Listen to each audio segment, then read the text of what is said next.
Breaking news today. Please subscribe and then check notification box to get all breaking news alerts.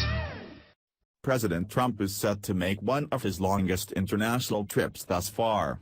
His wife, First Lady Melania Trump, will be joining him.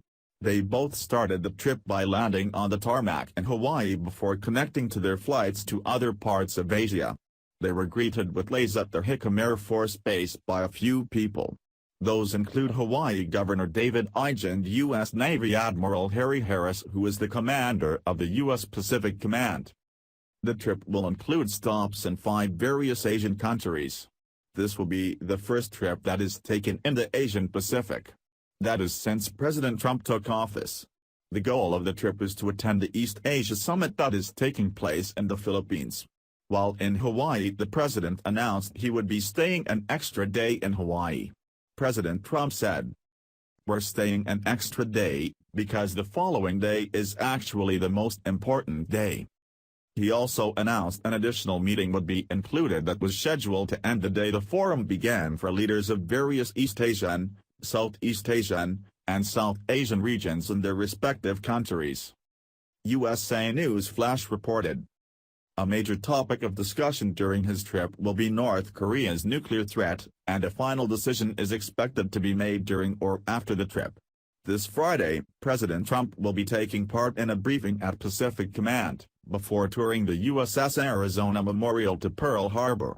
He also took it to Twitter to reveal that he was looking forward to meeting with our great military veterans at Pearl Harbor. In the past, international trips for President Trump have gone well. When visiting the Middle East, his relationship with Saudi Arabia and Israel were cemented, and he established a good relationship between the administration and the respective countries.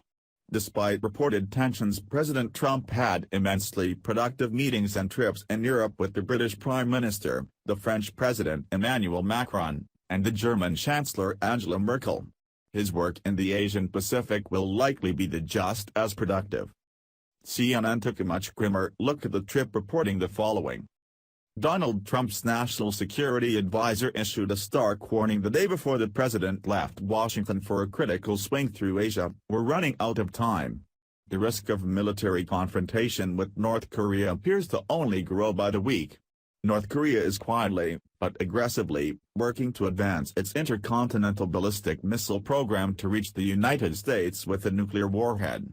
And while the U.S., its allies and even its adversaries agree more must be done, and quickly, there is no clear consensus on how to proceed." That sobering backdrop makes Trump's 13-day trip through the region, where he will meet with key players and get a first-hand view of the North Korean nuclear threat, the United States' best chance to stave off a crisis that is threatening to embroil the U.S. in its first major war in Asia since the Vietnam War.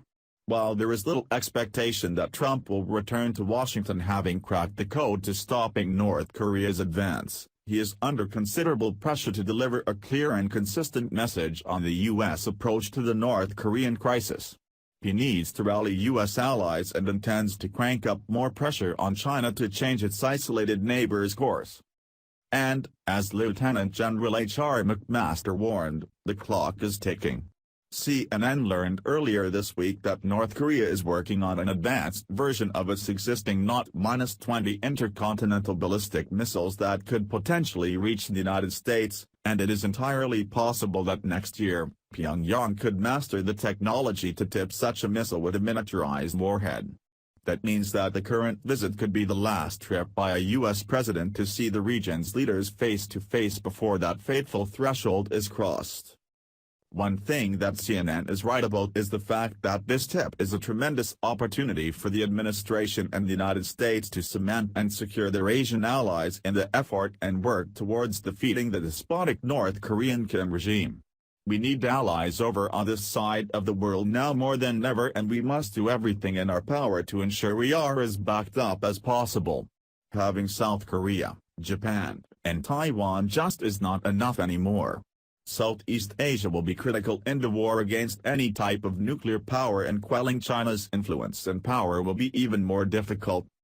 Share if you believe President Trump is doing the right thing by taking the North Korean threat seriously. Share on Facebook, Instagram, Twitter, and social media if you agree. Follow us on Facebook at Freedom Daily.